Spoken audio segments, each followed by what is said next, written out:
May gabi kayong tanan mga kaigsuunan, and then sa makausa na pod, anya na pod kita sa to ang tulumanon, pamalandong sa Ebanghelyo sa Domingo. Ug ang ato nga Ebanghelyo ato ang pagkutloon gikan sa ikakawhaag usa nga Domingo sulod sa tuig, Year B. Ug ang atong Ebanghelyo atong pagkutloon usab gikan sa Ebanghelyo ni San Juan, Kapitulo 6, versikulo 60 ngadto sa 69. Ang Ginoo manaa kaninyo. Pagbasa gikan sa santos nga Ebanghelyo sumala ni San Juan. Daghan sa mga tinun-an nakadungog niini og miingon, lisod kaayo dawaton kining pagtulon-ana, kinsabay makasabot niini.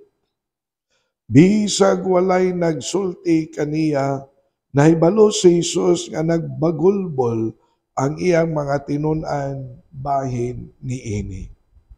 Busag giingnan niya sila, nakapabugnaw ba kini sa inyong pagtuo kanako? Pananglit makita ninyo ang anak sa tao nga mokaya balik sa iyang gigikanan, mabugnaw ba lang gihapon kamo? Ang naghatag og kinabuhi mao ang Espiritu. Dili kini mahimo sa tao, ang mga pulong nga akong gisulti kaninyo Espiritu og kinabuhi. Apan pipila kaninyo wala manuong.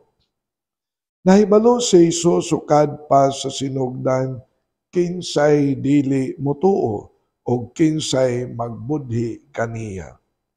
Og midugang siya sa pag-ingon, mauman gani nga gisultihan ko kamo, nga walay makaari kanako gawas kon itugot kini sa amahan. Tungod niini, daghan sa iyang mga tinun-an, mibiya o wala nagayod mo kuyog kaniya. Busa mingon si Jesus sa napulog duha ka tinun-an, og kamo, mobiya ba usab kamo kanako? Si Simon Pedro mitubag kaniya, Ginoo, kinsa may among kapaingnan. Anaa kanimo ang mga pulong nga naghatag og kinabuhi nga walay katapusan. Nagtuo kami ug nasayod na ikaw mao ang balaan nga Dios. Ang Ebanghelyo sa Ginoo, daygon ikaw o Kristo. Mga kaigsuunan, sa makausapa, may gabi kaninyong tanan. And then, manghinaot ako nga maayo ang dagan sa atong kinabuhi. Naamag tay tagsa-tagsa ka mga problema. So, ang buot na kong ipasabot sa maayong kinabuhi nga, unta gyud ta madaog sa ato ang mga problema nga ato ang giatubang.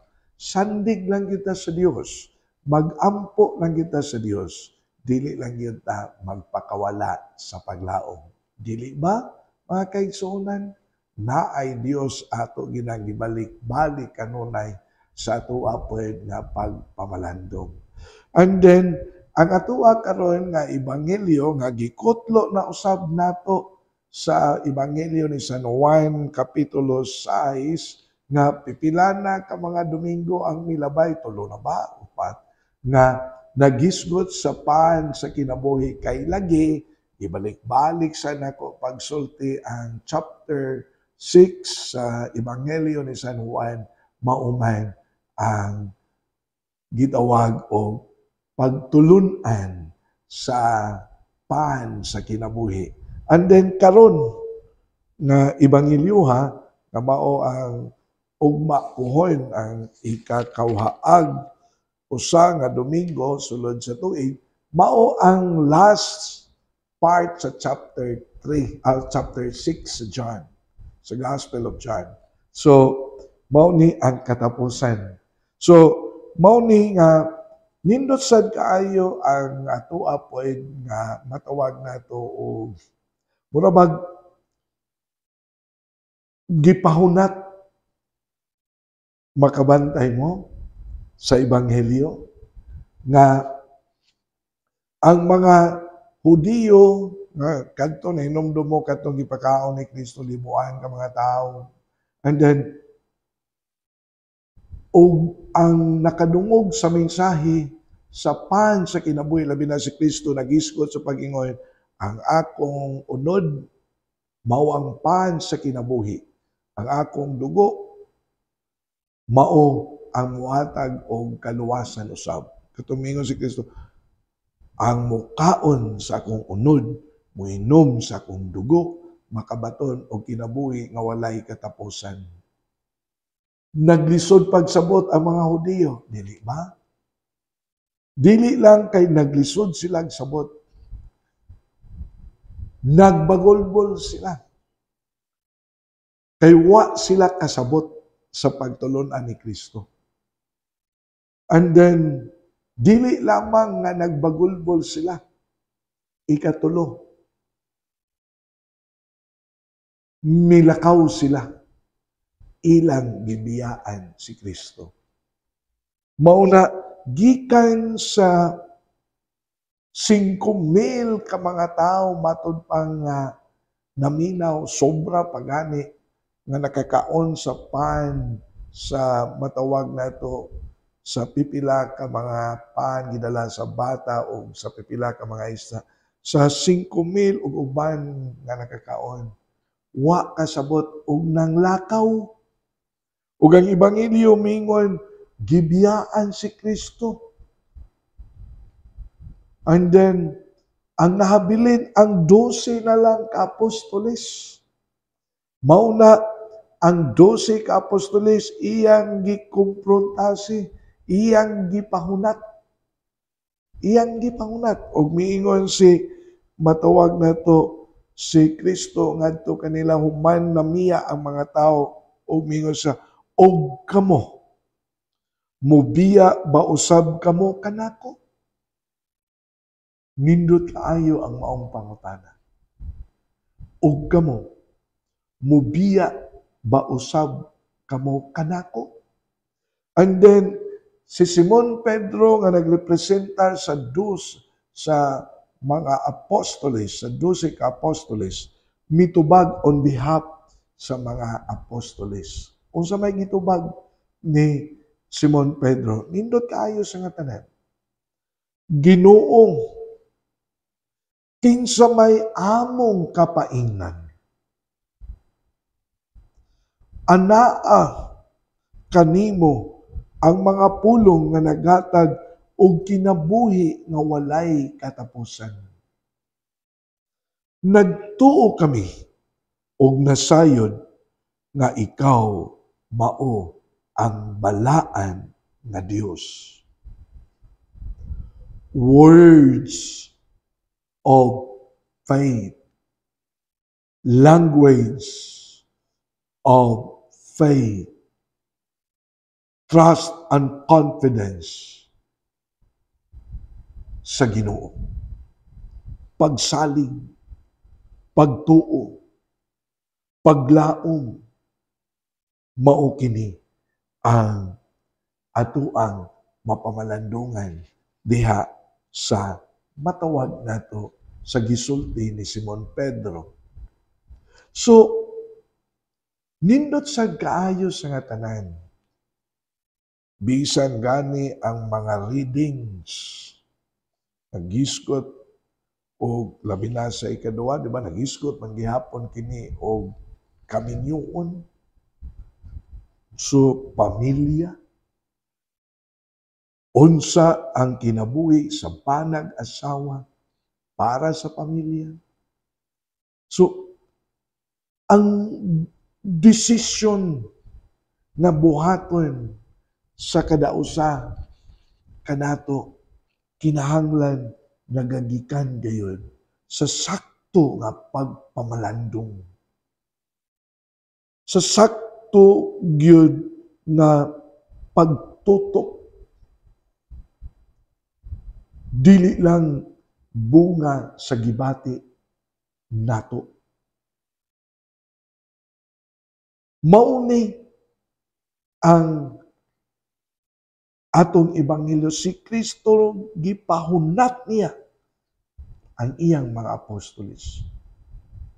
Mao ni nga sa tuwa pod nga kinabuhi, dili gyud na nato malikayan nga daghan og mga butang nga makapalibog nato, dili lamang sa mga pagtulun-an sa simbahan, pananglit.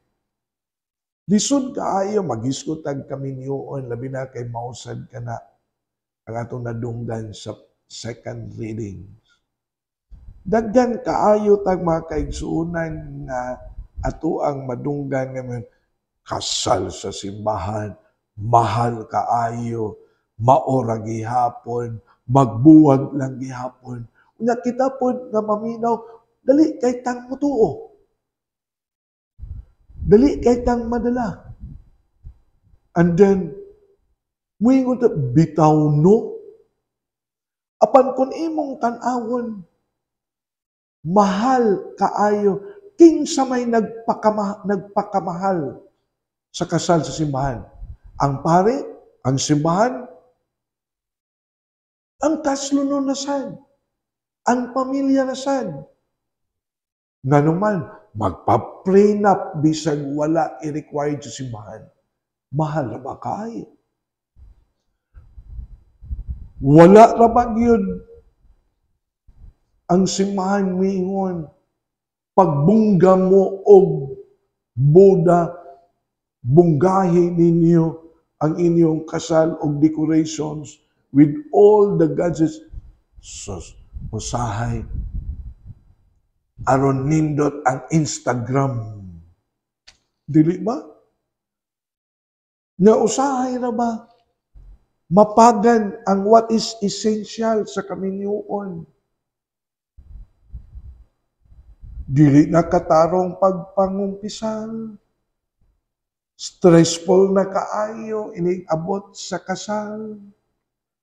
Mas nabalaka pa sa mga bisita nga moabot kaysa sakramento nga dawaton.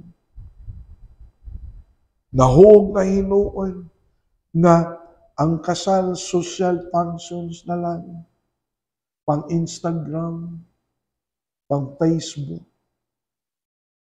Nga usahay, ini wala na gani, magkabangga-bangga na gani, pasanginlan dayon ang sakramento.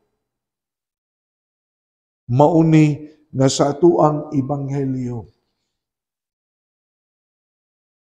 gipahinumduman kita nga ang pan sa kinabuhi, ang santos nga misa, ang Eucharistia, dako kaayo ka nag-ikatabang, labi na kung naata sa kalibog, naata sa mga pressures, sa mga tao nga naan nagpalibot kanato, and then kinahanglan nga dili kita magpinataka og himo og desisyon.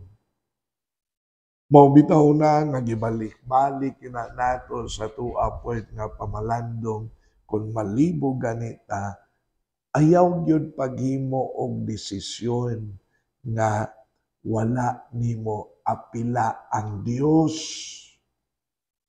Kinahanglan gayud nga muingon ganitag ato agyong paapilon ang Ginoo sa ato ang desisyon sa kinabuhi. Mauna dalhas sa pag-ampo.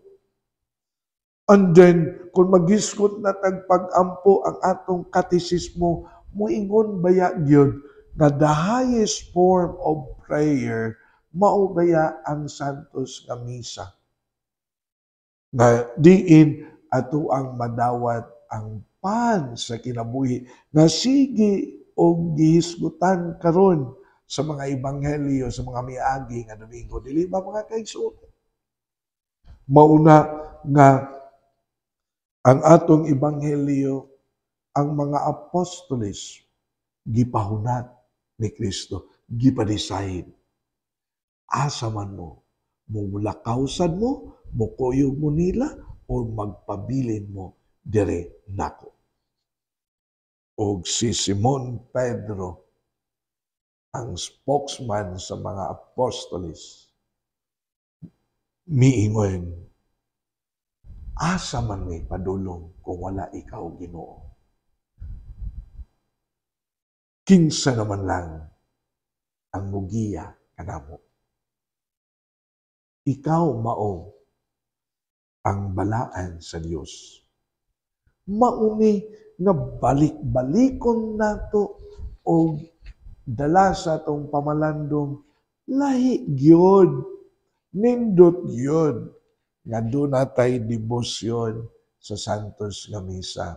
Lahi ra gyud kung kanunay kitang nagsimba aron unsa ang mga kalibog, unsa ang mga problema, unsa ang murag mga pressures sa atong kinabuhi na di nata makahimo og decide, nindot kaayo nga inigsimba nato, Lord, help me. Enlighten my minds before I will make my decision.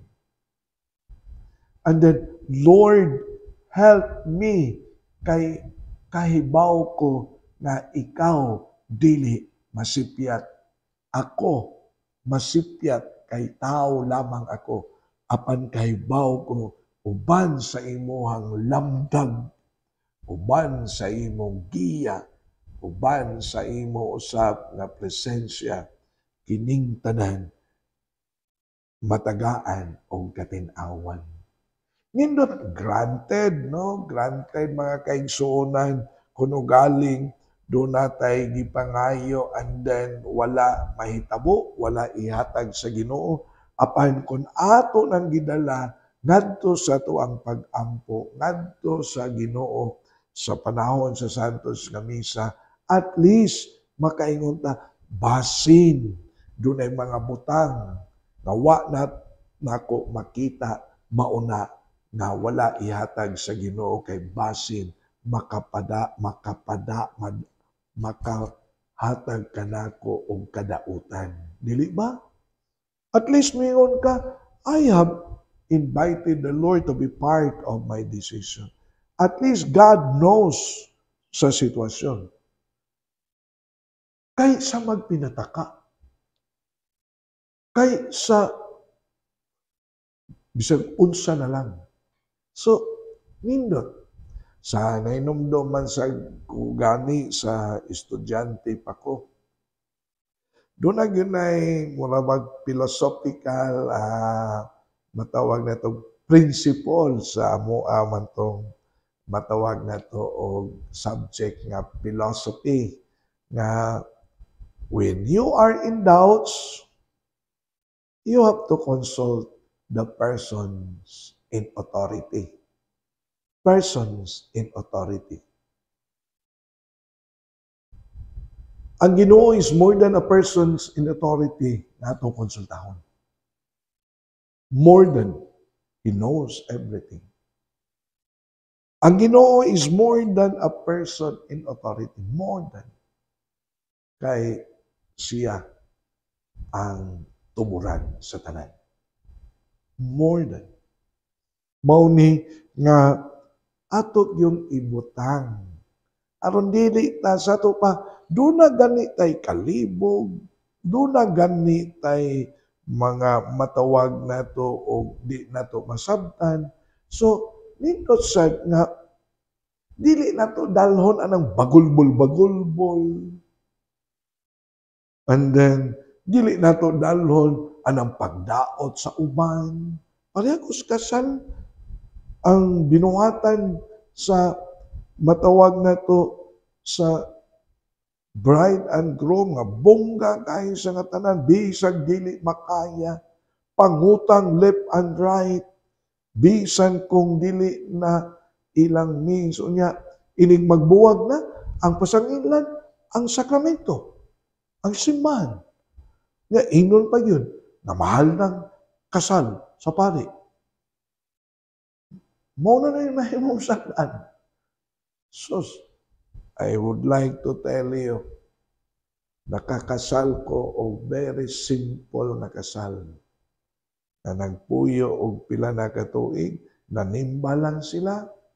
Of course, napaguman dito sa Kristiya, and then akong gikasal, wa kahurot og usa ka matawag na to case nga soft drinks. Malipayon pa. Sa parokya, bago pa lang, nasa ko gikasal, ang pamilya ra yun nila, way buda-buda nga. Pero nindot kayo sa nga tanan ang seremonya sa sakramento. Why pressures pagkahuman? Thank you for the blessing, Father. Diri ba? Mauna, nanindot yun ang desisyon, ang lihok na giniyahan sa pag-ampo. O ang misa is the highest form of prayer.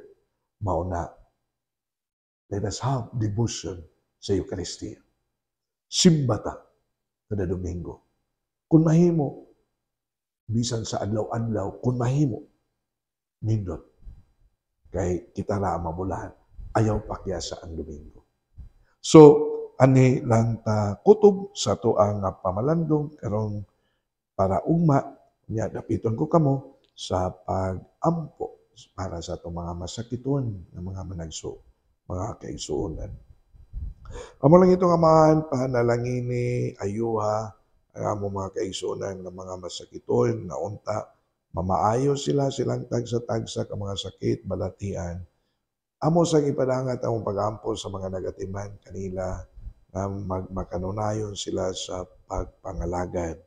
And then tagay sila taas-taas usap nga pasensya sa pagatiman sa mga masakiton. Kining tanan among gituboy ngadto ni Kristo nga among Ginoo.